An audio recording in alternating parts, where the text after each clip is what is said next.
Descubre nuestra programación y prepárate para ver mucho más. Más puntos de vista, más deporte, más series, más arte y ciencia, más música y cine, más documentales, más entretención para grandes y chicos. Descubre Chile TV, donde todas las verdades se tocan.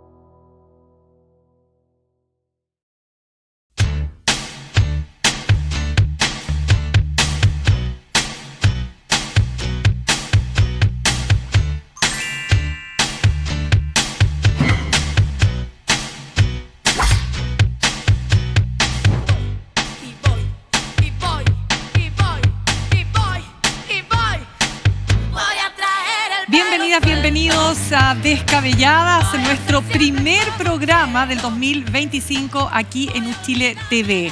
Habíamos estado medias desaparecidas, pero ya estamos de vuelta y, por supuesto, saludamos a todas las personas que nos ven a través del 11.2, las señales por cable, YouTube y quienes nos escuchan en Radio Universidad de Chile por la 102.5. Hoy vamos a conversar sobre el pedregoso debate en torno a la reforma a las pensiones, qué está pasando con el proyecto Dominga y comentaremos la truncada compra de la casa de Salvador Allende. Es un error inexplicable. También vamos a abordar el aumento de la represión en Venezuela a días de la investidura de Nicolás Maduro. Y en nuestro espacio de conversación vamos a estar conversando con la exministra, secretaria general de la Presidencia, Ana Lía Uriarte. Temas tenemos de sobra en materia de actualidad política, pero lo primero saludo a mis amigas y compañeras. ¿Cómo estás, Ale? ¿Qué tal? Muy bien, no tan bien, pero sí, bien. Pero se ve bien, por lo menos. Estupenda se ve. Indecisa, porque como muy No bien, bien, no tan pero no bien. bien. Sí, Digo, ¿lo digo o no lo digo? Exacto. Sí. A ver, Yasna, ¿cómo estás tú? Bien. Sí, ya, se pasaron. Sí, yo pensé que habían cargado pilas. Llegamos en Pilar. Yo dije, cargaron pilas estas 2 semanas, se lo bailaron todo. No fue así. No, fíjate. Mitch. Yo creo que por eso Ya, me falta. pero hagamos falta una cosa. baile. Hagamos una cosa, tiremos para arriba, ¿les parece? Porque nuestro equipo de Chile TV, a quien les agradecemos mucho por lo demás, nos preparó esta sorpresa.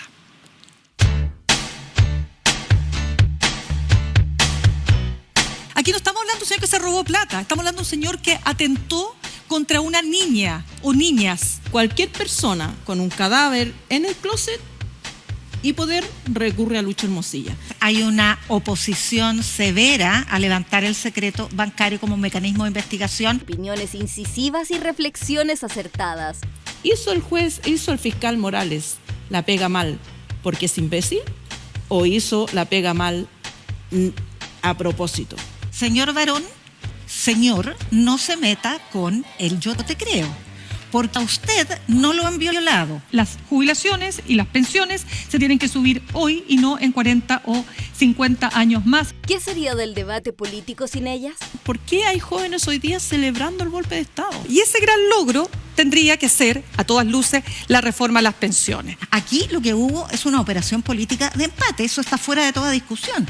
La ministra no puede demorarse tanto en reaccionar frente a un hecho como este. Así son las redes. Así es funciona. alguien que ayuda a alguien y que pasa la información a otra persona. Acompáñanos un nuevo año en Chile TV y sé parte de Descabelladas. Podemos mirar hacia el futuro si no somos capaces de reconocer o de respetarnos en relación al pasado.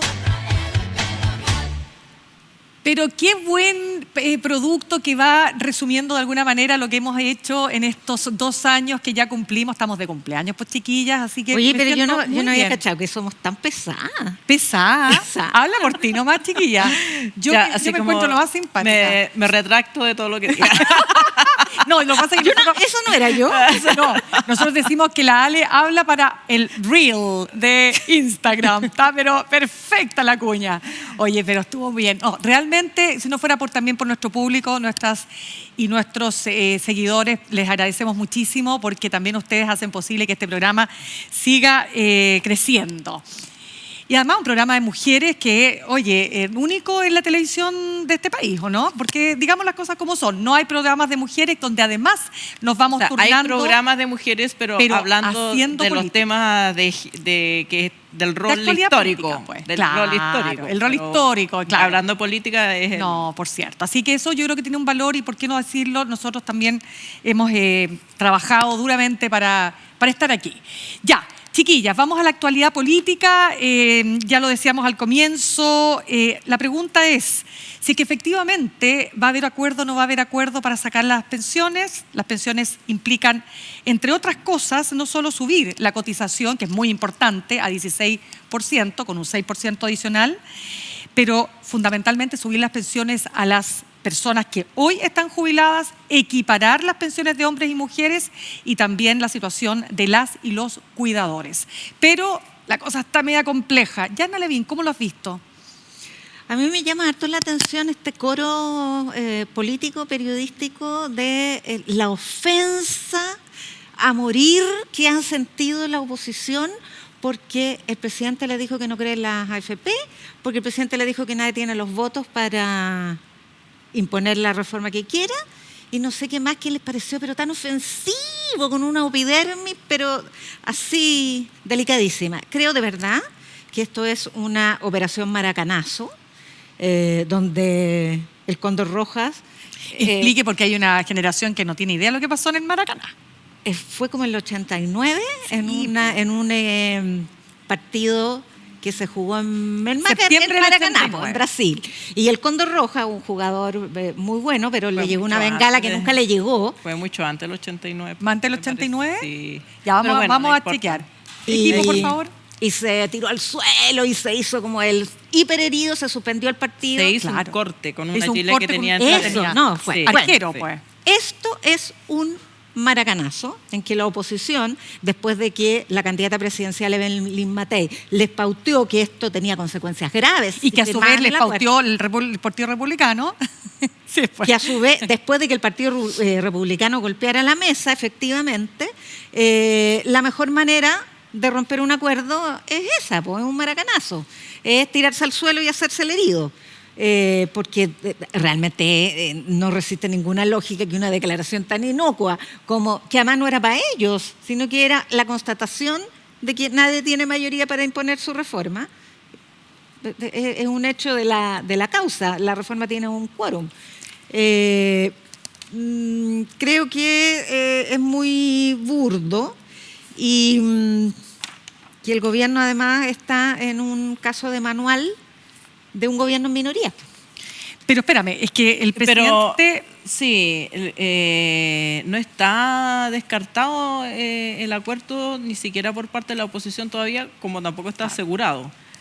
Porque después del maracanazo vino, sí, sigamos conversando, todavía no tiran el mantel. Todavía no se suspende el partido. No, todavía no se suspende el partido. Entonces yo creo que la oposición efectivamente está buscando una manera de poner la responsabilidad en el oficialismo sobre la posibilidad de fracaso del acuerdo. Claro. Porque primero agarraron que el Partido Comunista, Es que tiene que ver la- con- Hoy día- que las distintas almas de la Hoy día del se fijó un nuevo socialismo, cronograma para cumplir un protocolo de acuerdo firmado formal y solemnemente en el Senado de que esto se despachaba en enero, con el término de la legislatura, al cabo de 2 años de tramitación, y donde no hay que olvidarse, la derecha votó en contra de la idea de legislar la reforma previsional en la Cámara de Diputados, en comisión y en sala. Entonces, venir a endosar hoy día la responsabilidad en otros, creo que es un poquito cara de... Sí, es que déjame decirte algo, Yasna, para ser súper preciso, y es que yo creo que la derecha no está objetando esa frase del presidente, sino aquella donde él dice: nosotros hemos cedido cualquier cantidad. Bueno, ¿dónde van a ceder ustedes? Más o menos, hay que buscar la ¿No te cifra. parece ofensiva? No, pero lo que te quiero decir es que ahí es donde, porque no es como que digan hay que sacar la reforma. No me acuerdo cuál fue la que tú mencionaste. Se refiere a ese punto donde increpa directamente a la oposición de derecha para preguntarles, bueno, ¿dónde van a ceder ustedes? Pues si nosotros ya hemos cedido. Claro, pero el término, yo creo que es efectivamente hay mucho baile de máscara y Cacheta de payaso. Claro, cachetada de payaso, porque en el fondo efectivamente hay un acuerdo precario y el oficialismo, más allá de que también sale gente de la fila en todos los partidos, aquí ha salido no solamente el Partido Comunista, el Partido Socialista, en todos los partidos, hay gente que se sale de la foto porque efectivamente es un acuerdo pichiruchi, es un acuerdo precario, poca cosa, que desde el punto de vista político todavía se defiende porque, bueno, por lo menos se va a subir las pensiones de los pensionados actuales y todavía, como todavía no se escribe, nadie sabe todavía cuánto, y todo el mundo está como con una pata dentro del acuerdo y con la otra manilla en la puerta de salida. Preparando el escenario. Preparando el escenario. Fracaso. Entonces, cuando se salga no quiere decir me salí, sino que es culpa del otro. Y y digamos, los periodistas también estamos aquí como eco de resonancia, que este dijo lo otro y que si estaba gritando el presidente no estaba gritando. Al final es un juego de póker que todavía no se materializa en un escrito. Yo creo que cuando veamos el escrito, en realidad es el momento en que hay que tomar posiciones. Sí, un juego de póker, Alejandra, pero donde hay un sector que no quiere nada y un sector que quiere lo que sea. Claro. Entonces no es equiparable. Por eso digo, es un caso de manual de un gobierno pero también no tiene condiciones para imponer. Pero espérate, sí. Hay una cuestión re importante, y es que aquí lo que se está discutiendo hoy día ya no es o sea, sigue siendo la distribución del 6% adicional, pero además lo que se está discutiendo es aquello que afecta directamente a la industria de las AFP, ya no al mercado de capitales de Chile, que le importa mucho dónde se da esa plata, pero a la industria específica de los directores de las AFP. ¿Por qué? Porque lo que se está discutiendo son dos cuestiones que se dan por sentadas entre los economistas de oposición, que son la licitación de carteras, o sea, generar competencia, que es la esencia del liberalismo económico, y lo otro, la división de la industria, o sea, evitar esta integración vertical de que la misma industria que cobra es la que después invierte. Déjame hacerte un par de comentarios sobre ese punto, porque acá ustedes saben que las AFP además están en una campaña feroz con muchas plata, con muchos millones, digamos, para hacernos pensar varias cosas. Entre ellas, por ejemplo, que si se aplicara esta llamada licitación de cartera de los antiguos cotizantes, es decir, que se haga una suerte de subasta para que compitan todas las AFP, tomando un porcentaje de usuarios o de cotizantes, esto va a permitir competir y por lo tanto si se compite van a bajar las comisiones y por lo tanto eso va a generar por supuesto mejores condiciones, valga la redundancia, para los cotizantes, porque ustedes saben que la mayoría de los que llevamos en AFP años, nunca nadie se cambia, tú te quedas ahí, tú no tienes idea cuánto estás pagando de comisión, y porque el sistema en sí mismo tampoco te va a ayudar y te va a empujar a que tú busques otras alternativas, porque entre ellos son como hermanos que se protegen. Esto es como un family office, ¿no? Así esta es la asociación de AFP. Y todo lo que venga por fuera y todos los cambios han sido las presiones que han ejercido precisamente aquellos que se han visto perjudicados por las bajas pensiones. Pero déjame agregarte solamente respecto de lo que explicaste de las licitaciones, que por lo demás eso ya existe. Desde la reforma de Michelle Bachelet 1, cuando se estableció el pilar solidario, también se estableció la licitación por defecto de los trabajadores que recién se incorporan. De los nuevos. Entonces, claro. La AFP, que ofrezca menores comisiones, recibe por defecto a esos trabajadores que recién se incorporan y que si se quieren cambiar, se cambian. Claro, solamente decirles que mientras escuchamos estas campañas publicitarias, que con tu plata no, que mi plata, que el 6%, que las mujeres, cuando las mujeres son las que peor están en este sistema de AFP, ellos se encargan de encargar informes o de encargar estudios que por supuesto tienen bastante dudosa objetividad porque son encargados por las propias AFP, y hoy día publicaba el Mercurio reforma previsional, menor rentabilidad por licitación de afiliados, bajaría las pensiones en un 12%. ¿Por qué lo relevo? Porque gente economistas tan destacados que no tienen nada de izquierda, muy por el contrario, como Salvador Valdés Salvador Valdés y David Bravo sostienen que justamente tiene que haber una licitación de la cartera de los actuales cotizantes para que esta reforma tenga viabilidad. porque si no, más allá de todos los otros cambios, el sistema va a ser intocado y se va a seguir pagando altos costos para una comisión y, en definitiva, condiciones que no son favorables para los cotizantes.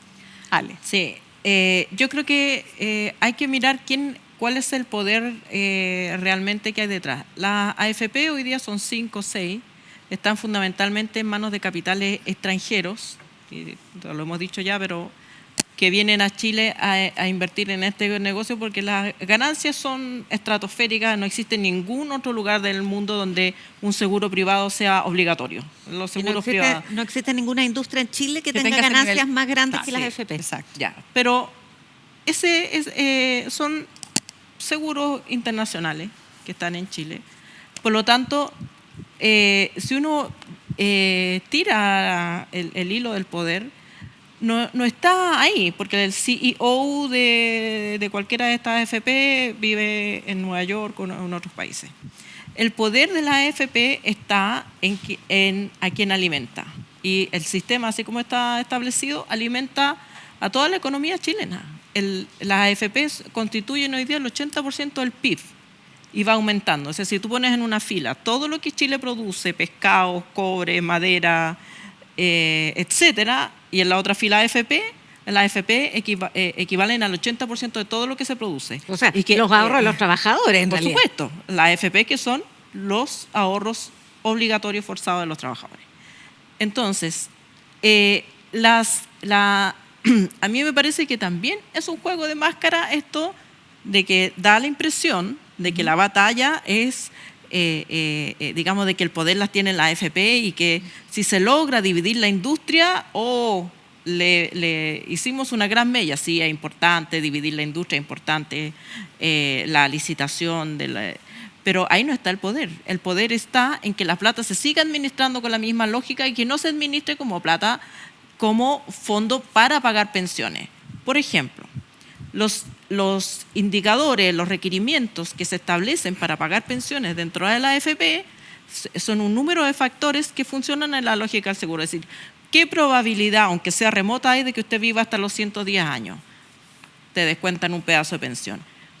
¿De qué edad tiene su mujer? Si su mujer es muy joven, te descuentan otro pedazo. ¿Cuántos hijos tienen en edad escolar y todo? Te descuentan otro monto. Por eso las tasas de reemplazo son tan bajas, porque no es solo que los cotizantes tengan baja tasa de cotización, sino que ese pozo lo tienen que dividir en infinitas posibilidades para que cubra toda la posibilidad de que nunca el seguro, ni la AFP, ni nadie tenga que sacar la plata del bolsillo, sino que salga de tu propio dinero. Eso no está modificándose. Pero por último, una industria privada tiene que proteger sus intereses. El problema no es ese.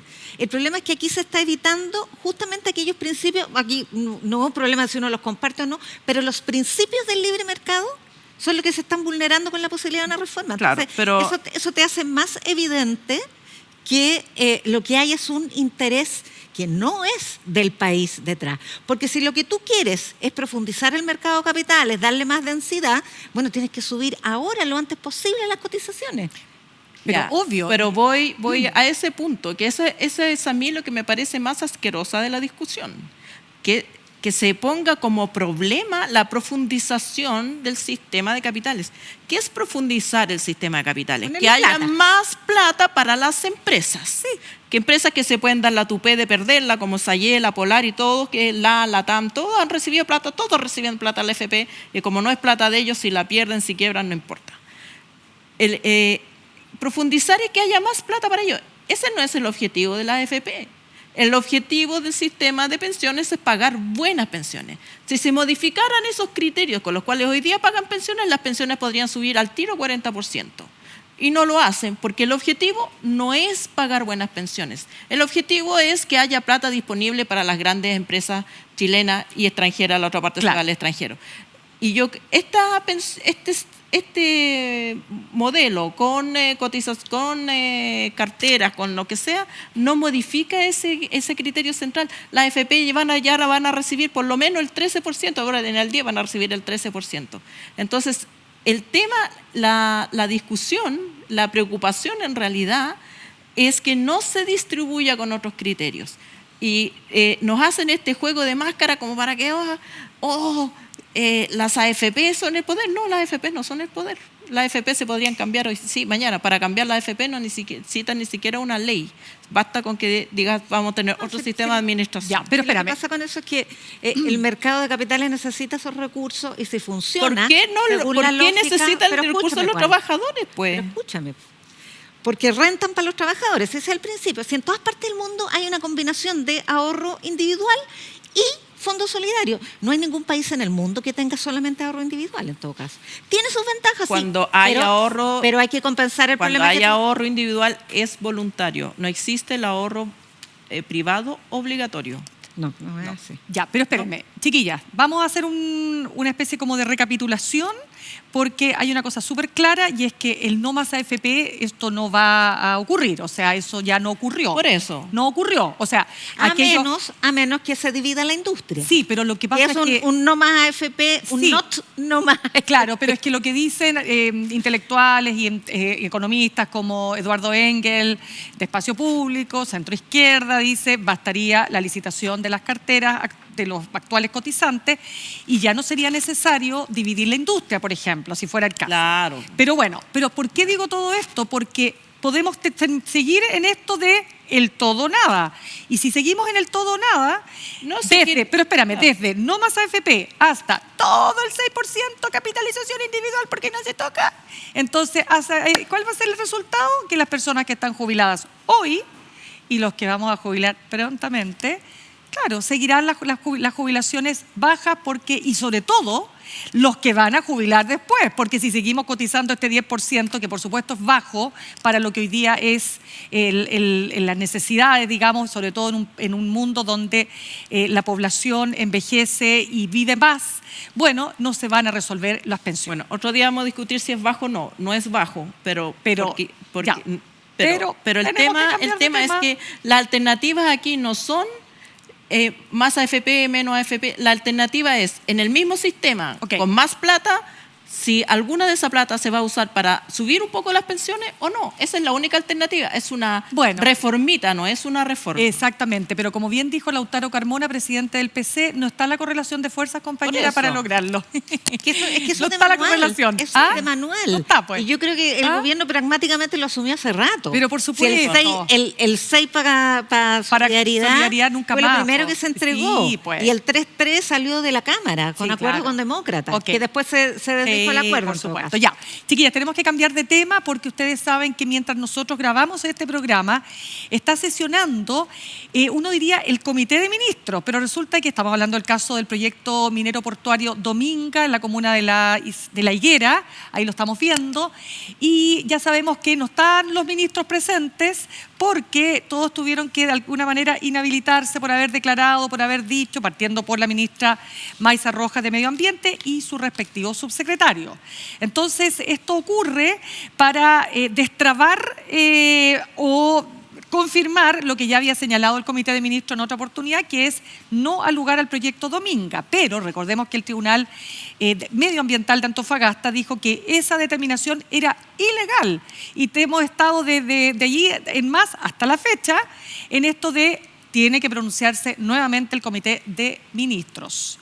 ¿En qué va a quedar el tema Dominga, Yasna Levin? Es que no hay ninguna posibilidad porque lo que hizo el fallo del Tribunal Ambiental de Antofagasta fue meter en un laberinto sin salida al gobierno. La única salida era ir a la Corte Suprema, que lo hizo, y pedir una orden de no innovar, que se rechazó, y con eso se chuteaba. Claro. Porque el fondo de lo que dice el fallo es, usted tiene que volver a votar, pero no puede utilizar ninguno de los argumentos que ya utilizó. Entonces, la votación se hace sobre la base de informes técnicos, no es pura consideración política. También lo es y tiene un sentido la consideración política. Pero lo que dice el fallo del Tribunal Constitucional es oblicuamente ir al fondo del asunto.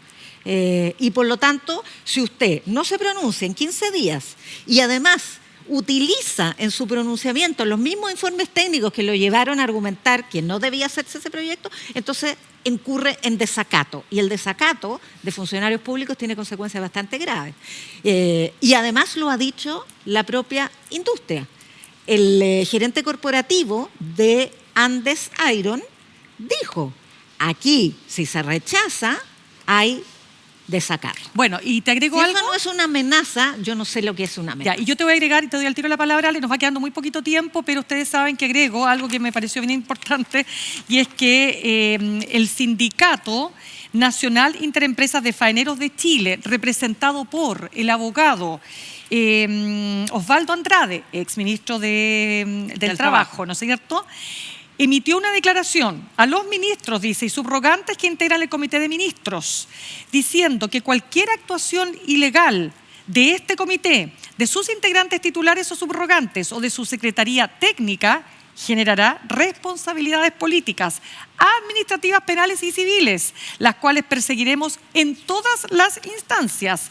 Y dice en una parte al final que dice, queremos advertir de ello. Quien advierte no traiciona. Y yo quedé plop, porque aquí estamos hablando de Osvaldo Andrade, ¿no es cierto? El expresidente del PS, exdiputado, ex. Ale. También me parece hojarasca.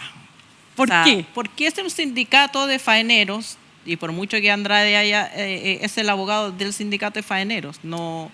Bueno, pero yo puede, creo de que repente, como por ahí. opiniones hay muchas, y hoy día por cualquier cosa No, te pero aquí pueden hay abrir... acciones legales que se están amenazando. Pero que te abren una acción legal no significa que la vas a ganar. Pero- Y tendrá mucho plata para gastar en abogado el sindicato que tiene para hacer No, pero la tanta- empresa sí, pues, Alejandro. para hacer tantas Porque acciones. además se hace eco de los mismos argumentos. Pero- Si el problema de sí, este tipo de uno puede proyectos decir, es que el problema de este qué tipo de feíto, proyectos, pero el problema de este tipo de proyectos, eso es re importante por el tema de los trabajadores, es que siempre se dividen los trabajadores y con el pretexto de que se requiere empleo que se va a garantizar solamente mientras se construye el proyecto, porque después es bastante poco intensivo en mano de obra, se recurre a trabajadores que con incentivos de dudosa procedencia abogan en favor del proyecto. Eso es un clásico y ha ocurrido con todos los proyectos de impacto Claro. ambiental. Pero como es un clásico, si esos trabajadores realmente no son representativos, no tiene importancia. Si esos trabajadores son representativos y son potentes, entonces es un problema político. Pero como es una declaración en papel, No, sí que lo dice altisonante la- y todo eso, Lo dice la industria. a mí lo que me parece es que el tema que se tiene que resolver es que van a votar los ministros. Yo me imagino que los ministros no se van a dejar impresionar por esas No, declaraciones. sí, o sea, los subsecretarios ya Los terminaron. subsecretarios, Exacto, ya no los nos ministros queda- no nos Ya queda subrogantes, ministro, ya votaron, ya se confirmó, etcétera. Bien. Pero esto sigue judicialmente Claro. y en un momento, además, en que se está en entredicho la capacidad jurídica del gobierno. por No lo me de diga esa- nada. Por lo de la Ya. Casa de los Allende. No me diga nada. Es súper puntilloso el riesgo que se Pero, comete total. frente a un fallo judicial que, como digo, tiene las características que lo ponen al borde de sospecha de prevaricación, porque no le da ninguna salida. No dice, no, tiene que aceptar el proyecto, pero le quita todas las posibilidades para Bien. rechazar. Ya que lo dejaste esta pelotita rebotando, nosotros nos vamos a ir a la pausa y al regreso nos vamos a meter en un nuevo escándalo, pues. Esta fallida compra de la casa del expresidente Salvador Allende, una operación inexplicable. Ya volvemos.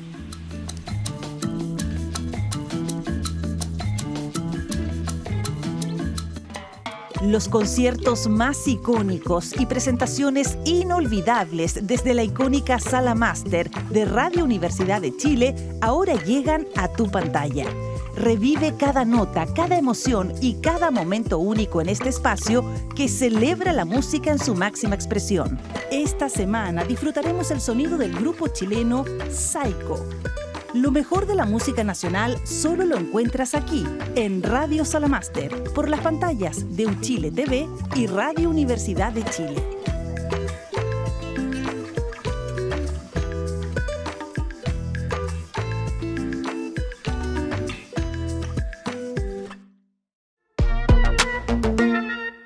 Futuro Esplendor ya tiene tercera temporada, donde hablaremos de filosofía y cultura pop.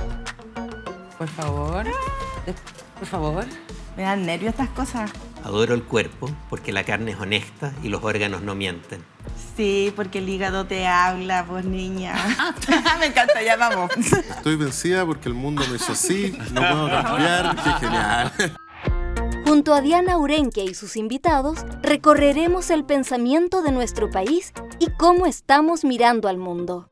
El cuerpo de Chile parece ser un cuerpo que nunca se detiene, que está en todos lados, por lo menos de Chile en la ciudad, ¿no? Una cosa que me enferma en Chile es el abandono. Siento que Chile es un país que abandona mucho. Ya, Es una bomba lacrimógena de las que se dispara con una granada. Ya. Esto puede ser el estallido, pero yo las recogí por primera vez así, y muchas en la Araucanía. Entonces, te decía que es muy representativo de nuestra incapacidad de resolver los problemas hablando. Desde Nietzsche a Freddie Mercury. Decir amo, quiero que seas lo que eres, significa quiero que florezcas. Desde Maturana a Javier Amena. Yo creo que uno quiere a los amigos, uno quiere a la familia, a las parejas. Yo no sé si uno ama a un emblema, a un país. Me cuesta pensar en eso no porque sea incorrecto, sino porque creo que trae confusiones. Te invitamos a entrar a nuestra demolición del pensamiento en Uchile TV.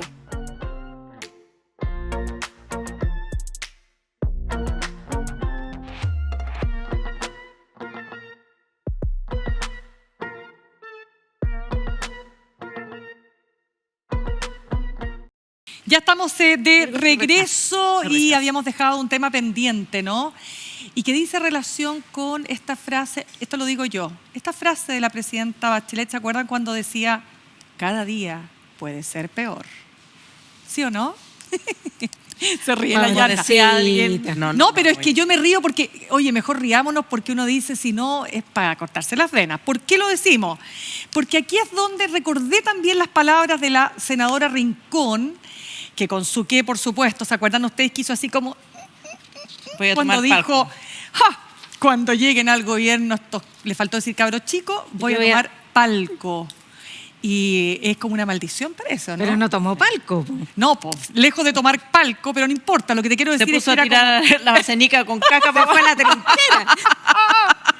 Oye, pero casi como una maldición. Claro. Casi como el palco del conventillo. Pero, cómo no. Entonces, Ya. ¿por qué lo digo? Porque, claro, uno se pregunta tantas cosas, ¿no? Cuando, a ver, los que hemos comprado alguna propiedad, no todos lo hacen, ¿ah? Pero en general uno sabe que lo primero que tenés que hacer es estudio de título.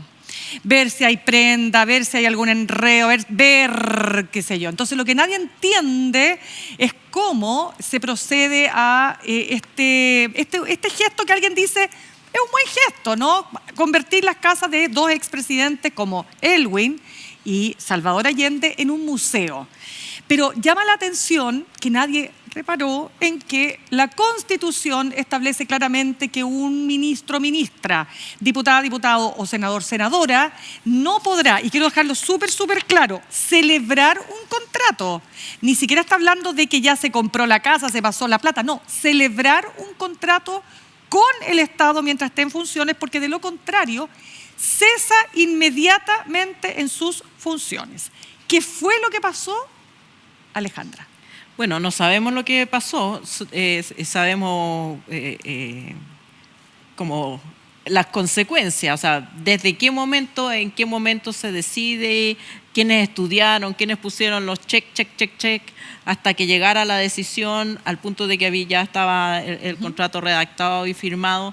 Celebrar contrato no significa iniciar contrato, celebrar contrato significa tener un contrato, y aquí se había cumplido una parte del trámite, no se había terminado. O sea, firmarlo, pero no se alcanzó a Claro, escribir, no se escribió, claro, en el considerar de bienes raíces. se detuvo antes de que tuviera efectos legales.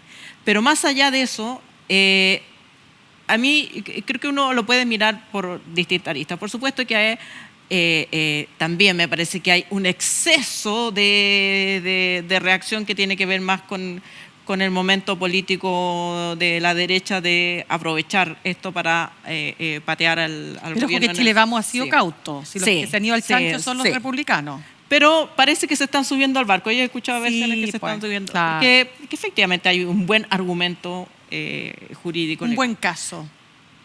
Me parece a mí, estamos hace rato haciendo política en tribunales, el Tribunal Constitucional, como que la política no logra salir de ahí y hacer política de verdad. Pero bueno, está ahí y con un argumento por un acto que no tiene justificación desde un punto de vista de la prolijidad. Me parece que es una desprolijidad inaceptable, sobre todo considerando la memoria de los hombres que se quería honrar, ¿no? Porque este era un acto de honra del Estado hacia dos mandatarios, sobre todo Allende, además, muerto en la moneda. Creo que en algún lugar, si es que existe, si Allende se entera de esto, es como mentira que esto termina en una cuestión de un contrato de compraventa. Se revuelca en la tumba, como dice. Se revuelca en la tumba. Creo que desde ese punto de vista la desprolijidad es más horrorosa todavía, no es cualquier desprolijidad. Pero tercero, a mí me parece que hay un algo en la política que perdió la generosidad y la altura. ¿Qué sería? ¿Por qué? A ver, desde el punto de vista individual, yo no soy quien a decirle a nadie que done nada que le pertenece, pero a mí me parece que hubiera sido mucho más majestuoso que las familias Elwin y Allende hubieran donado las propiedades para construir una fundación en nombre de sus padres, porque en cualquier traspaso, aunque no hubiera conflicto de interés, cuando hay traspaso de dinero, hay algo que se enreda y que pierde esa generosidad, porque la familia Allende o cualquier familia que dependa o que descienda de prohombres, promujeres, de alguna manera se ha beneficiado de ese legado. Lejana, tardíamente, como sea, se ha beneficiado de ese legado. No me parece adecuado que la figura sea que te venda algo al Estado. No me gusta a mí creo que en esa figura ya se enreda el panizo, pero si además hay problemas, complejidades legales, constitucionales, es todavía peor. Lo que me sorprende es que nadie lo haya visto, porque el presidente obviamente cuando hace un anuncio para darle entidad a estas dos casas, constituirlas como un legado para la historia de Chile, que se enrede a los pocos segundos, a los pocos minutos con esto, que tenga que retroceder en la compra, me parece que es como para irse a un retiro. Oye, pero además un retiro y no salir de ahí hasta encontrar la hebra de esta torpeza. Yo voy a ir a una cuestión frívola antes de entrar al fondo, pero ¿te cachai cuando tengan que comprar la casa de Piñera? La cantidad de plata que va a hacer. Pero por él la va a poder donar. Pero mira, no era necesario donar, también se podía expropiar. O sea, que hay un interés público detrás de eso. Y eso es lo que probablemente salve a la senadora Isabel Allende en el Tribunal Constitucional, según se lo he leído a connotados juristas constitucionales. Porque además hay un precedente. Hubo solicitudes de cesación en el caso del diputado Hugo Gutiérrez, y en el caso del ex senador Navarro, por sedición, no me acuerdo cuál era, como odio, no sé. Pero el Tribunal Constitucional en su resolución también aludió, y esa es la jurisprudencia a la que van a recurrir, a que el principio de representación está por encima o es un bien superior, porque los parlamentarios justamente no pueden renunciar en virtud de ese principio. O sea, ellos tienen un mandato. No están porque tienen un privilegio, más allá de que a veces lo conviertan en eso, pero ellos tienen un mandato de la soberanía popular. Entonces no es llegar y sacarlos por... Y el segundo argumento, hasta donde entiendo yo que se puede ocupar, es el del interés público. O sea, aquí no hubo un ánimo de lucro, que es lo que subyace al artículo 60 de la Constitución que se vulneró. Yo sé que no lo dice textualmente, pero también uno tiene que ir al espíritu de la ley. Y vamos a hablar con una abogada connotada en esa materia en el siguiente bloque, pero hasta donde yo entiendo, el espíritu de la ley de eso es que no haya un conflicto de intereses. Sí, entiende que celebrar contrato es como adjudicarse una concesión, prestar pero servicio. es que lamento decirles, chicas, que este tema es complejo porque, de acuerdo a lo que yo también he reporteado con abogados... Yo, dicho todo, solo para cerrar, Mirna, para cerrar. Dicho todo lo anterior, esto desde luego que es una chambonada del porte de una catedral. No, pero aparte de lo político, yo estoy hablando de lo estrictamente jurídico, no estoy hablando de lo político. Mira, lo jurídico, lo penal, no hay nada. O sea, lo que hablaba con abogados que me decían, no, nada que ver. O sea, aquí como que, no sé, por decirte una cosa, la estafa, corrupción, no sé. No, pero desde el punto de vista constitucional sí. Porque, y ojo con lo que me dijeron, porque la Constitución te puede dar, hay ciertos capítulos que pueden dar pie para una interpretación, etcétera. No, es que aquí no hay nada que interpretar, según lo que me explicaban. Acá la cuestión es súper clara. No podrán celebrar contratos con el Estado. Y resulta que ya la sola compraventa ya es una celebración de contrato. Eso es lo que me decía. Entonces, está bien, a lo mejor el Tribunal Constitucional va a declarar otra cosa, a lo mejor porque su mayoría es oficialista, no sabemos. Pero si tú me preguntas lo que yo hablé con abogados de distintas posturas, algunos de ellos una postura muy cercana a este gobierno, me decían, francamente, es voy a decirlo con todas sus letras, un cagazo, y aquí debieran efectivamente renunciar ambas. Yo creo que la renuncia de la ministra de Defensa, digamos, está pedida. Es más indefendible porque no tiene el elemento de representación. Yo creo que como se entregó la información inicialmente de que había esta intención, supongamos que ellos hubieran estado ajenas de esta decisión, que no se los hubiera consultado, qué sé yo, el bla, bla, podría salvar la responsabilidad política a la ministra Maya Fernández, pero el hecho de haber estado y haber firmado ese contrato me parece que la hace responsable política, por lo menos de no haber reparado en la incompatibilidad en ese minuto. Más allá de la ministra de Bienes Nacionales. A la senadora es mucho más difícil porque está efectivamente ella fue electa para ese cargo. Entonces, no, ahora, una cosa, esto es un condoro descomunal, pero como se han cometido hartos en la historia política reciente de Chile. Me estaba acordando recién a propósito de la generosidad política que plantea la Alejandra, cuando la Democracia Cristiana inscribió mal a sus candidatos parlamentarios y hubo que hacer una ley express. 24 horas se demoraron. Exacto, con la venia de Pablo Longueira y de parlamentarios de la derecha absolutamente adversaria de la Democracia Cristiana en esa época, que no era que era el partido mayoritario además del gobierno, y se resolvió el problema rápido, porque obviamente no es un problema. Es un problema grave jurídicamente, pero claro, es evidente que no hay una intención. Ahora, lo otro es que este es el típico caso del poder en que los asesores no se atreven a decirle que no al rey. Jefe. La corte se comporta como yes man y yes woman. Entonces el presidente dice, oye, tenemos que desarrollar esta memoria a los presidentes democráticamente elegidos, y nadie se atreve a decirle que no. No, pero es que es raro, porque mira... Y además le dijeron ya rapidito que tenemos que resolver esto para el legado. El Luis Cordero, que si hay algo que sabe de derecho administrativo, para partir conversando, pues esto es constitucional, pero también.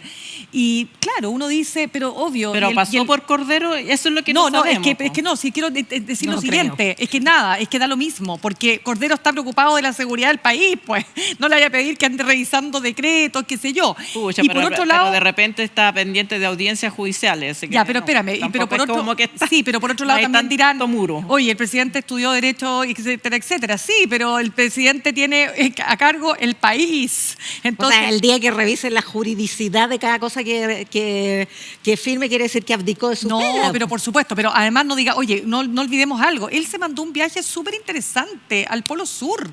Es el primer mandatario en ejercicio de América Latina que va hacia la zona y es el tercero del mundo. Y resulta que se bajan del avión para hablar del caso de Allende, de la casa de Allende. Y el primero del mundo mundial, porque los otros eran primeros ministros. Entonces, claro. Así que mundo mundial del orbe. Entonces, todo este viaje que tiene un tremendo valor geopolítico, científico, bla, bla, bla, pasó a segundo plano porque había que hablar sobre la fallida compra. Por mandarse el condoro, pero digamos que no es víctima de algo, es víctima de sus propios errores. Pero lo estoy diciendo por lo mismo. La falta de rapidez, porque además hay una vocera nueva que recién está en rodaje asumiendo su cargo y la exponen a defender lo indefendible para después echar una ministra. Más encima echar a la ministra. Asúmelo al tiro, ponte colorado una vez, dice esto es un error, vamos a enmendarlo. Ahora, también es cierto que hay además soterrado o más o menos evidente un antiallandismo así asqueroso. Bueno, aparte de eso ya estaremos... Sí, pero una cosa, aquí no se puede apelar, aquí son jóvenes, inexpertos y vuelven a equivocarse porque no saben nada. Porque si bien esto se genera desde el gobierno, hay una contraparte, que es la familia Allende, que tiene larga trayectoria en política, que conoce perfectamente las leyes, aunque la ministra de Defensa sea veterinaria y la senadora Allende sea profesora, saben perfectamente de qué se trata de administrar el Estado y también cometieron el error. Por eso. Y no son jovencitas. Y como que si el libreto lo estuviera haciendo alguien que realmente quiere que le vaya muy mal a este gobierno. Bueno, pasemos a otro tema, porque fíjense ustedes que este viernes asume un nuevo periodo, adivinen quién, pues, Nicolás Maduro. Y Nicolás Maduro se inviste, ¿no?, con este traje de, bueno, yo digo, dictador, porque claramente este señor se robó la elección. Y no lo digo yo, lo dicen las actas que nunca mostró, lo dicen las actas que maneja, por supuesto, la oposición, lo dice el Centro Carter, que habló efectivamente de un acto fraudulento con ocasión de las elecciones. Y entre todo esto ha habido un ascenso de la acción represiva.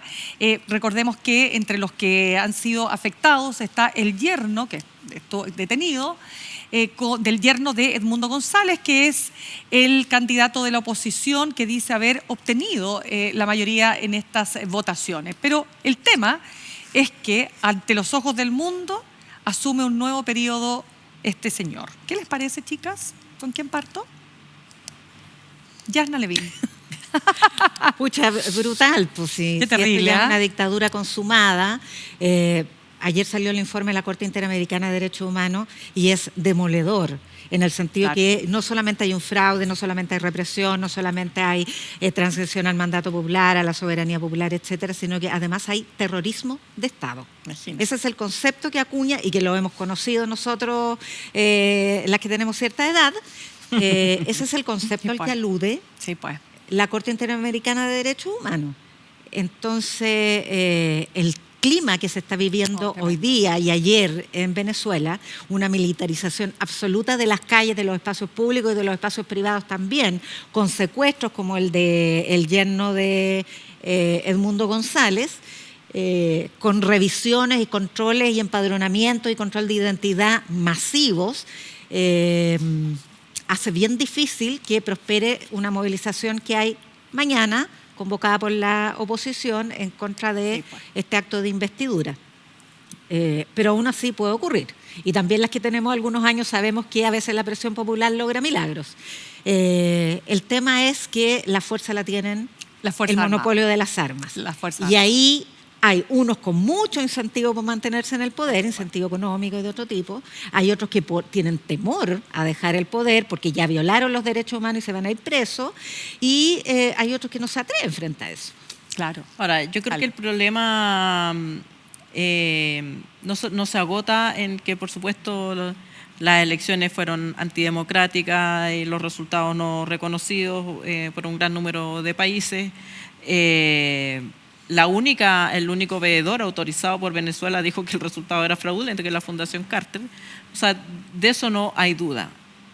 A mí me preocupa la estrategia que han adoptado ciertos países de instigar esta toma del cargo de Edmundo González y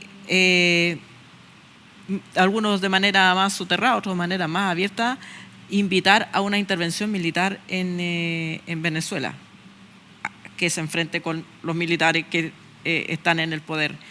Y eso a mí me parece grave. Creo que el problema de Venezuela, con el apoyo diplomático internacional, debiera ser que los venezolanos resuelvan el problema, que los venezolanos encuentren la manera de derrocar por los medios más pacíficos posibles a la dictadura. No incentivar enfrentamientos armados, sobre todo alimentados desde el extranjero, porque también sabemos cómo ¿Pero termina. quién ha hecho eso? Es una guerra civil. Sí, incentivando. Aquí tenemos suficiente experiencia de transiciones pacíficas como para no descubrir el hilo negro. Sí, la operación que se ha hecho a través, sobre todo desde Estados Unidos, para llevar a Edmundo González a que asuma el poder en circunstancias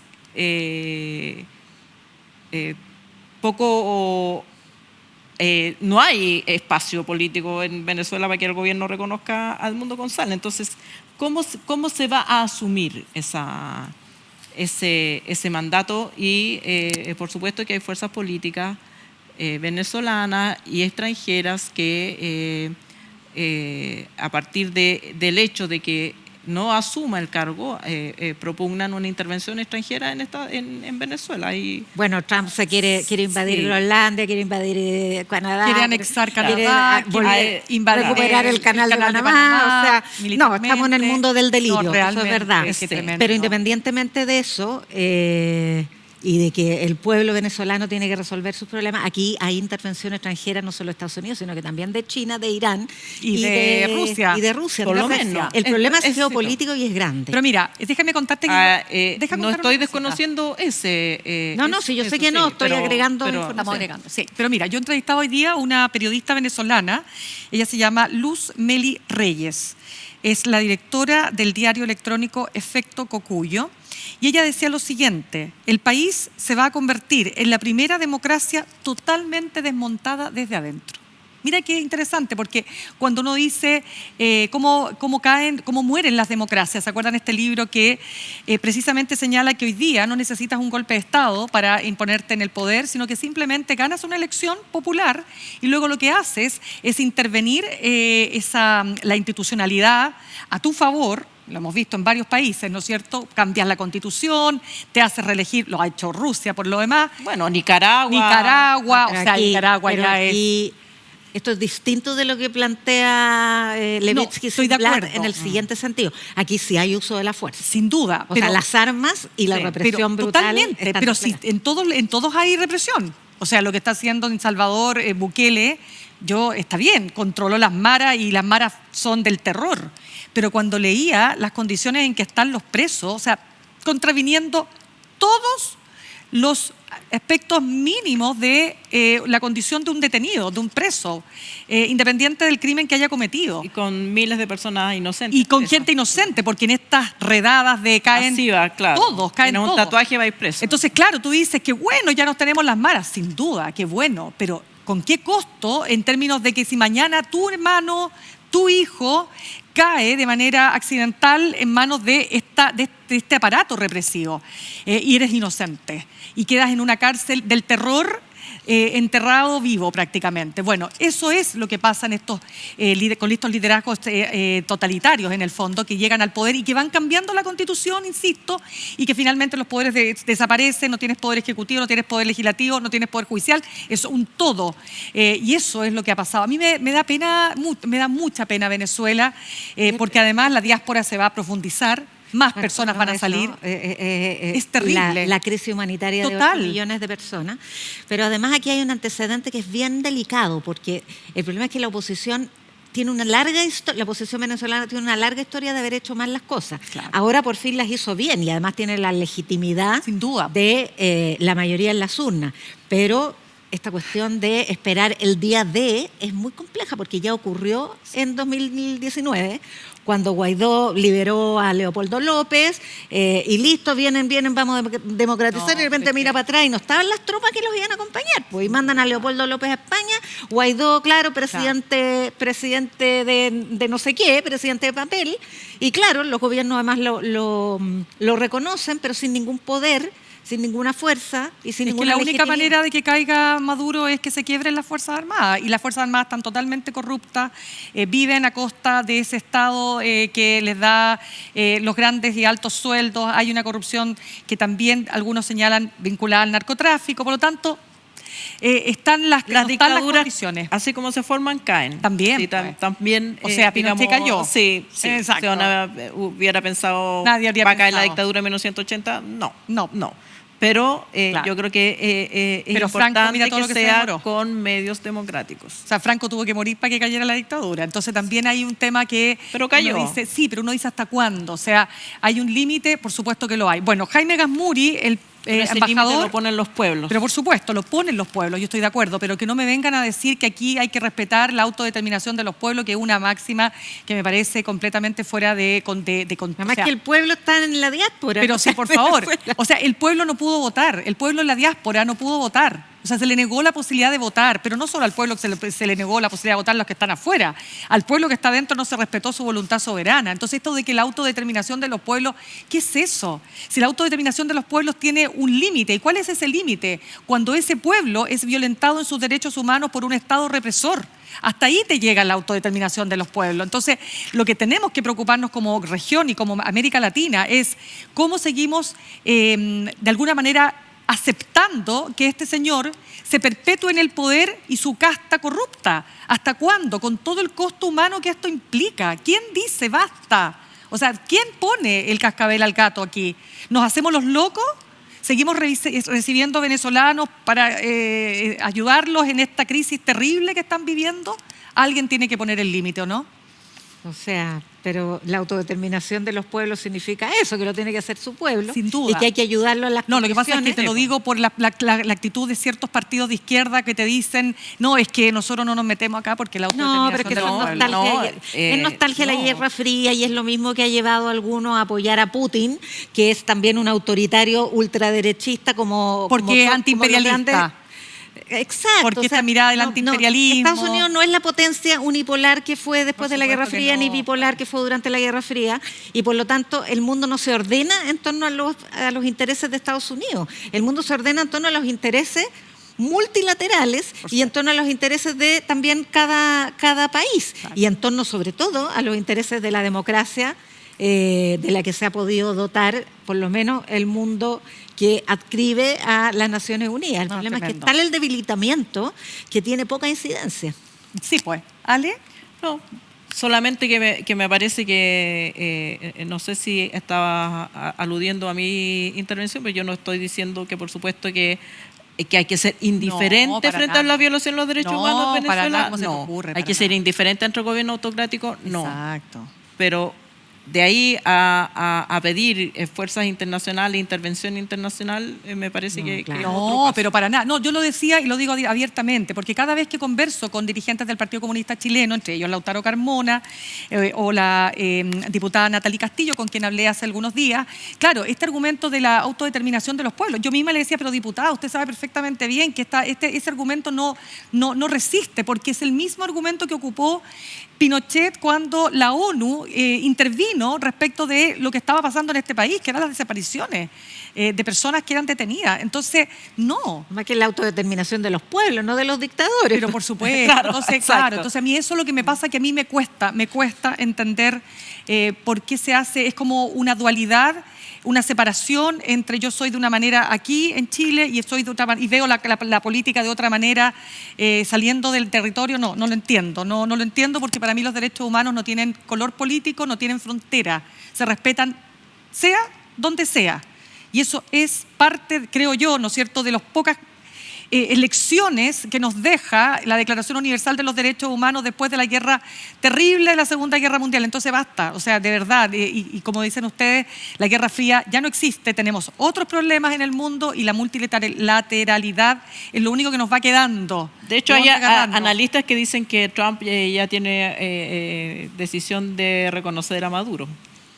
Estaríamos listos. Porque le entonces. conviene por el petróleo. Así que uno Exactamente. nunca sabe Bueno, cómo pero- se va a barajar el Pero naipe. al menos el aislamiento regional está consumado hoy día ya. Sí. Se informó Petro que no va a ir a la investidura y ya lo había dicho Exacto. México. Mira, Así. así es. Chiquillas, tenemos una tremenda, pero es que tremenda política entrevistada, y es una mujer que tiene una tremenda experiencia y fue ni más ni menos que secretaria de la presidencia de este gobierno. Salió por una cuestión de salud, pero nunca más vigente. Analía Uriarte con nosotros conversando al regreso de esta pequeña pausa.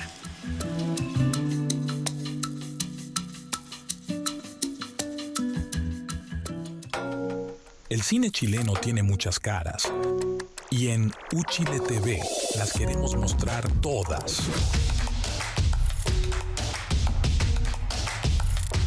Porque somos el canal del cine chileno. No te pierdas la nueva temporada de La Maleta, dedicada a cineastas de la Universidad de Chile. La Maleta, cine chileno de ayer y hoy, comentado por sus propios creadores. Todos los viernes a las 22:30 horas, solo en Uchile TV. el canal del cine chileno.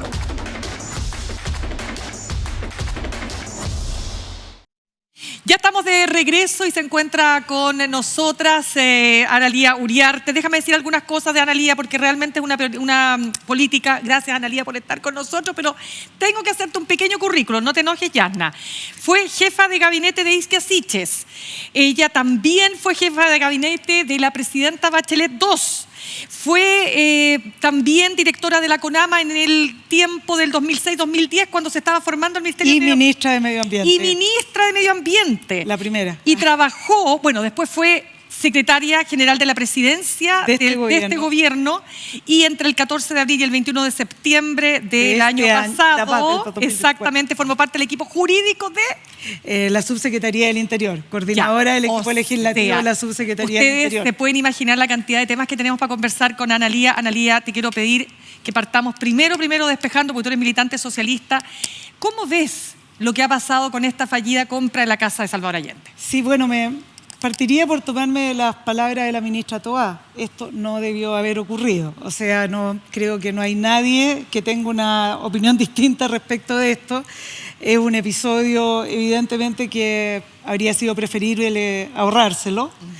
Y, sin embargo, creo que, en definitiva, hay responsabilidades de distinto tipo. No voy a entrar en ese punto. Pero hay una discusión jurídica pendiente todavía de la más alta trascendencia, porque algunos sectores pretenden que, en virtud de una norma constitucional, por una interpretación X, dejen su cargo tanto la ministra como la senadora Allende. Y yo creo que ahí vamos a tener una buena discusión jurídica, una interesantísima discusión jurídica, porque lo que la norma constitucional prohíbe es celebrar contratos. Exacto. ¿Ah?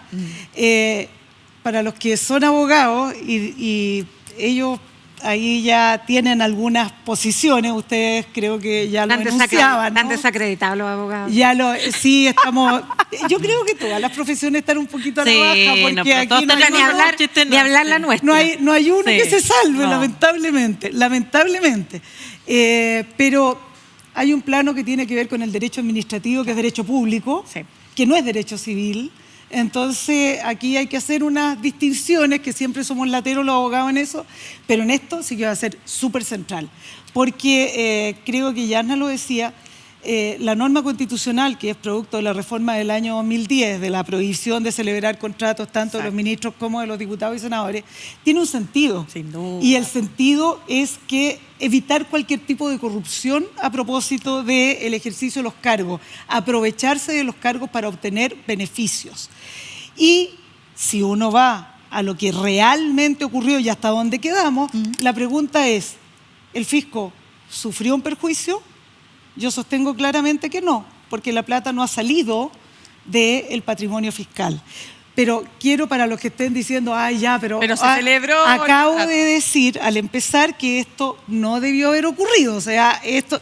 Pero como jurídicamente hablando, lo que ocurrió no coincide con el objeto que tuvo la norma, que es que no haya una celebración de contrato donde se pueda producir un beneficio económico. Y esto paró antes y no hay tentativa de celebración de contrato. O se celebra o no se celebra. Y en derecho público este contrato no se ha celebrado. ¿Por qué?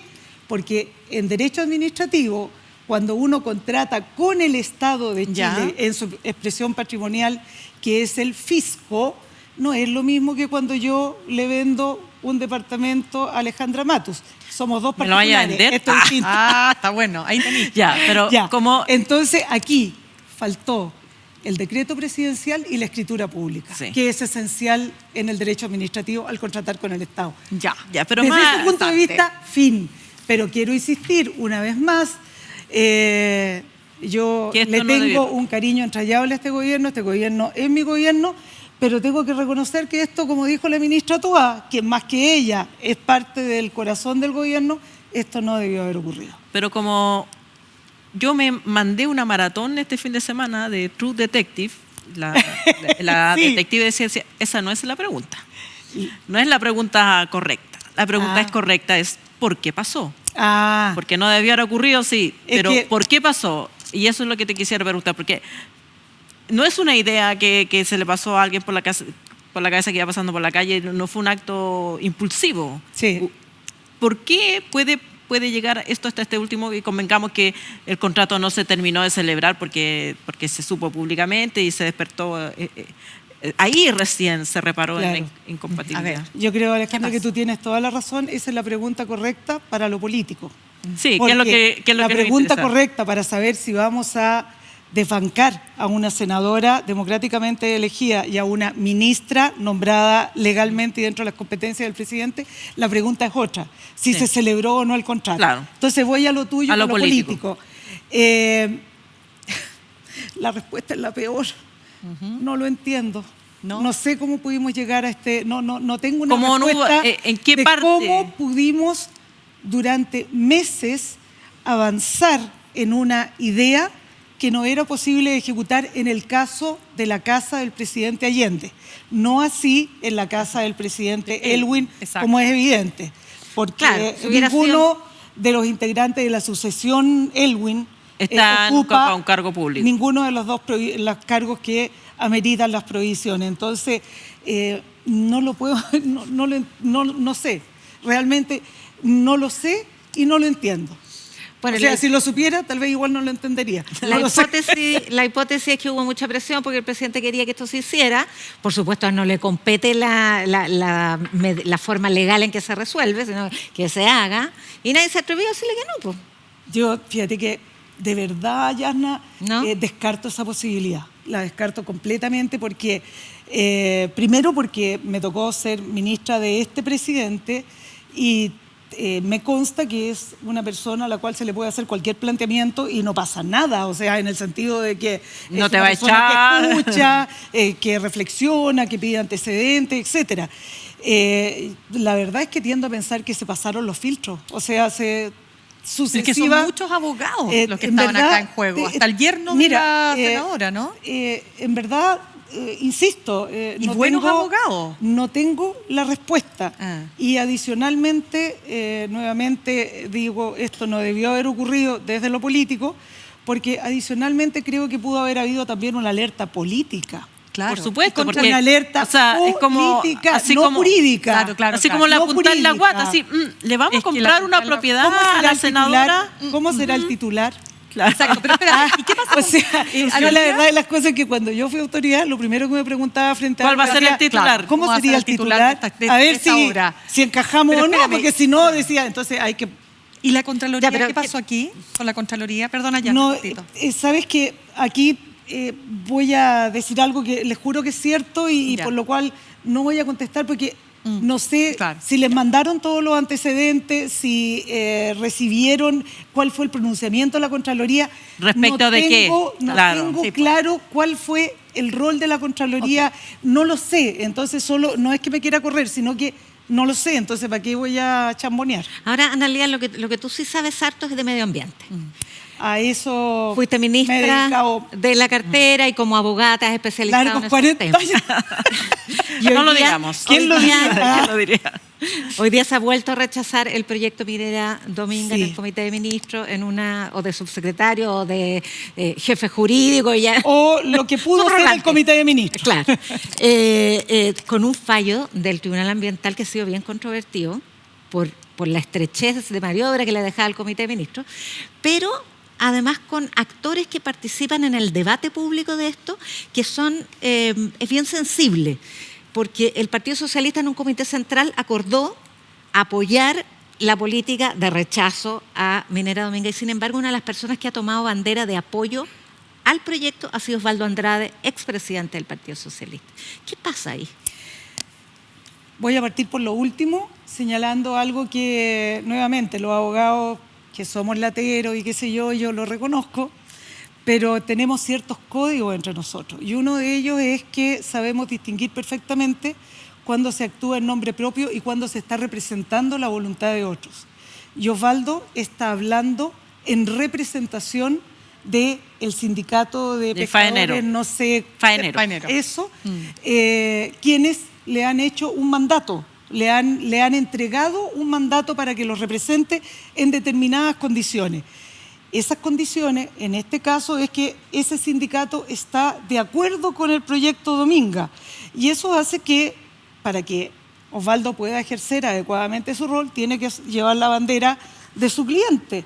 Y eso es propio de nosotros los abogados, eso pasa con nosotros y no convierte en nada a Osvaldo, no lo pone en una situación de contradicción ni nada con la resolución del Comité Central del PS y qué sé yo, por lo que acabo de decir. O sea, para nosotros es claro eso, porque los abogados cuando ejercen en el ámbito privado, como es el caso de Osvaldo, tienen un abanico de posibilidades y no siempre esas van a ser aquellas que coincidan o con la postura del partido o con lo que le gustaría a la gente en general o a nosotros en particular, pensando en sus compañeros de partido, sus amigos, qué sé yo. O sea, Osvaldo no está hablando, no es Osvaldo Andrade, es el abogado de los faeneros, y para los abogados esa es una cuestión, para nosotros, es una cuestión súper clave. Ya, y respecto al proyecto, porque la presión de la empresa ha sido brutal. Yo leí hoy día el sentido del fallo del Tribunal Ambiental es bien controvertido, y ahí sería interesante tu Perdona, opinión. y digamos que el Comité de Ministros rechazó nuevamente... Comité de subsecretarios. Perdón, de subsecretarios a esta altura, claro. El Comité de Subsecretarios que Exacto. estaba operando en el rol de Comité de Ministros. Sí, claro. rechazó el proyecto. Sí, bueno, yo voy a dar una opinión general por una razón bastante obvia. No estuve en ese comité, no conozco el nivel de disquisiciones de corte jurídico, técnico, ambiental que se hayan hecho, qué sé yo. Pero este fue un proyecto que en su momento yo seguí bien de cerca, y en su momento, hablo años atrás, este es un proyecto de larga data, larga data. Tenía un tema muy central que sospecho, pero quiero dejar la palabra sospecho grande con esto, o sea, si estuviera escribiendo un WhatsApp sería todo en mayúscula para que se entienda. Sospecho que puede haber tenido algo que ver en la resolución de hoy, y es lo siguiente. Estamos al lado de la Reserva Nacional del Pingüino de Humboldt. Ahí estamos ubicados en ese entorno, Isla Dama, etcétera. Hay ballenas, etcétera, y pingüinos. La reserva por algo se llama así, ¿no? Entonces, al inicio de los tiempos hubo una gran disputa entre CONAF y el SEA, el Servicio de Evaluación Ambiental. ¿Por qué? Porque el Servicio de Evaluación Ambiental no había tomado en consideración el pronunciamiento de la CONAF y sí el de la Subsecretaría de Pesca respecto del pingüino concretamente, y se armó una discusión que parece compleja, pero no lo es. Porque la CONAF se estaba pronunciando en razón de estar frente a una reserva nacional. Correcto. Y la CONAF tenía la administración de todos los parques nacionales, áreas protegidas en general. Y el SEA dijo no, porque acá al que le corresponde pronunciarse es a la Subsecretaría de Pesca por el pingüino. Y la CONAF les contestó, el pingüino para la Subsecretaría de Pesca sería un objeto de pronunciamiento si es que estuviéramos hablando del recurso pingüino. Si pero se pescara, sabemos, claro. No le sacamos ni un provecho al pingüino, ni un bigote, ni una aleta, ni la piel, ni nada. O sea, el pingüino no es un recurso. En términos estrictos medioambientales, es una especie. Claro que sí. Claro. Entonces, eso marca un punto bien... Súper. Ahora, pero además ahí se alimentan peces en esa zona. Claro. Y los pingüinos también se alimentan. Cito esto porque yo no tengo la menor idea de lo que discutieron hoy día, nuevamente. Sospecho, luces grandes, porque han pasado muchos años, no podría decir cuántos, son como 6, 15. 7, 8, no tengo idea, pero muchos, ya. Desde que se presentó. Entonces, me temo que con consideraciones como la que acabo de hacer respecto de la Reserva Nacional del Pingüino de Humboldt, me imagino que hay una presión respecto a cómo estará esa línea de base. ¿A qué llamamos línea de base? La fotografía del momento para hacer la evaluación ambiental y poder comparar antes de que se estuviera el proyecto, línea de base, con el tiempo en que ya está en operación el proyecto. Esa línea de base con que se inició esta evaluación ambiental es antigua y, entre tanto, pueden haber cambios significativos en los ecosistemas.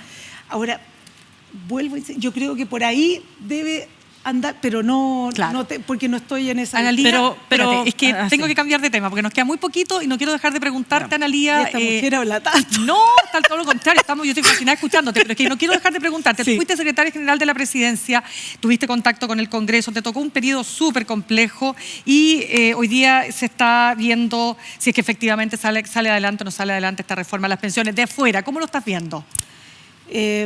La verdad es que creo que estamos como en una montaña rusa, en el siguiente sentido.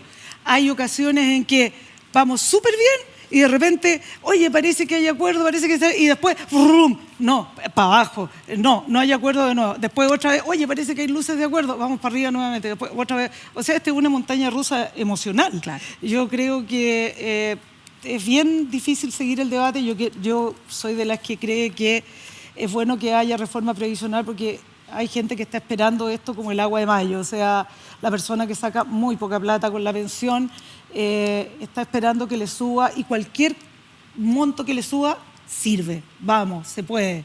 Entonces, Analía, yo quiero que salga, pero creo que las condiciones negociadoras, las condiciones de negociación son muy difíciles porque hay mucha exigencia. Analía, se nos acaba el tiempo, pero no podemos dejar de preguntarte por el caso Monsalve. ¿Trabajaste con él? Sí. ¿Estuviste en el cargo hasta que asumió el nuevo ministro? Sí. ¿Cuál es tu interpretación de lo que ha pasado en el caso Monsalve? Bueno, yo quiero decir que, primero que nada, para que mis palabras sean entendidas en un contexto, digamos, yo el día 17 de octubre, a mediodía, me enteré yo estaba en la oficina, el equipo estaba, los jefes de división estaban con el ex subsecretario Monsalve en el Congreso. Yo me quedé porque yo no tenía centro costo, digamos, o sea, no tenía aquí. Y para mí fue un golpe feroz, o sea, fue tan desestabilizador que reconozco que le llamé a mi hijo, el menor que vive en Francia y es psicólogo, y le dije, ¿qué hago, Pablo? Que me pongo a llorar a cada rato. Entonces me dijo, mamá, aquí tenía un nombre, anda a ver esta psicóloga, yo creo que ya... O sea, Claro, he tenido que estar con psicóloga para asimilar lo que esto ha significado, entre otras cosas, y quiero ser muy clara en esto, porque yo trabajé con Manuel Monsalve, con el ex subsecretario, desde abril hasta el 17 de septiembre, pero lo conozco desde mucho antes. Y yo, o sea, nunca, quiero ser súper clara en esto, los afectos son como son y yo le tengo, recuerdo todo el tiempo que trabajé con Manuel, siempre fue extraordinariamente considerado, no solo conmigo, con todos, sin distinción de ningún tipo. De hecho, el último día que se despidió, las personas que son los mozos que atienden Interior y la subsecretaría estaba muy conmovido y le dedicaron unas palabras súper lindas porque Manuel es una persona de un trato realmente espectacular para quienes son subordinados de él, como fue mi caso. ¿Y qué le pasó, crees? Y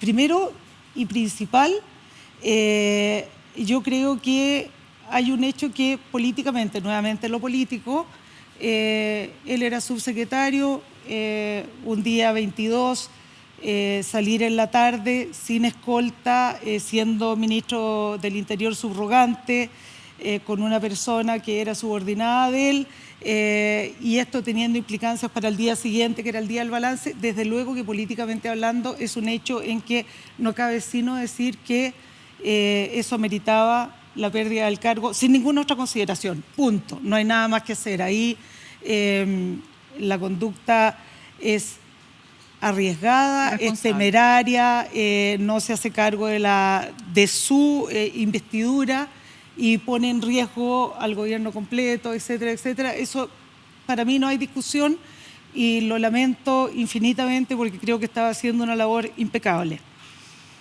Dicho lo anterior, todo lo que viene después, yo he seguido este caso, imaginarán, minuto a minuto, leo todo lo que sale, recuerdo las cosas que pasaron, etcétera, y yo estoy esperando honestamente que el juicio se desarrolle, porque en estos 2 meses Manuel ya fue condenado en público. O sea, yo hablo con gente, amiga, qué sé yo, y todos dan por sentado que las cosas fueron como han aparecido. Y yo a todos les digo, voy a tomar agua porque este tema me inquieta, perturba, por decirlo menos. Pero yo a todo el mundo le digo lo mismo, yo estoy así, sentadita, tranquila, no tan tranquila porque siento mucha pena por todo lo que ha pasado y me parece todo extraordinariamente triste. Yo no he levantado mi dedo acusador, yo soy abogado, pero además de ser abogado soy una persona que en general no solamente detesto la brutalidad, sino que también detesto la rudeza. Creo que hay que tener en todas las miradas misericordia y creo, y no en el, o sea, bueno, pueden tomarlo en el sentido cristiano, a lo mismo, lo que me interesa decir es que uno tiene que tener una mirada que permita aceptar cuestiones distintas a las que están siendo políticamente correctas en el ambiente. Y yo digo, tengo el mayor de los respetos por la denunciante, pero conozco a Manuel hace años, y he visto una conducta que no coincide con lo que ocurrió.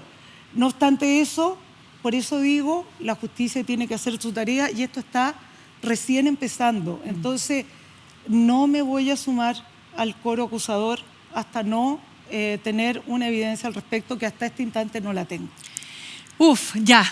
Se nos acabó el programa, se nos acabó el tiempo. Yo quiero darte las gracias, Analía, por todo lo que nos has compartido, ¿no? Porque sabemos lo difícil y lo dejamos precisamente para el final, porque sabíamos que era lo más duro para ti. Gracias de verdad por haber estado con nosotros. Muchas gracias a ustedes, por ustedes mismas y por la Chile. Así que sí o sí. Linda, muchas gracias. Bueno, nos despedimos. Nos reencontramos ya el próximo miércoles a las 22 horas, como siempre. Que tengan una buena semana.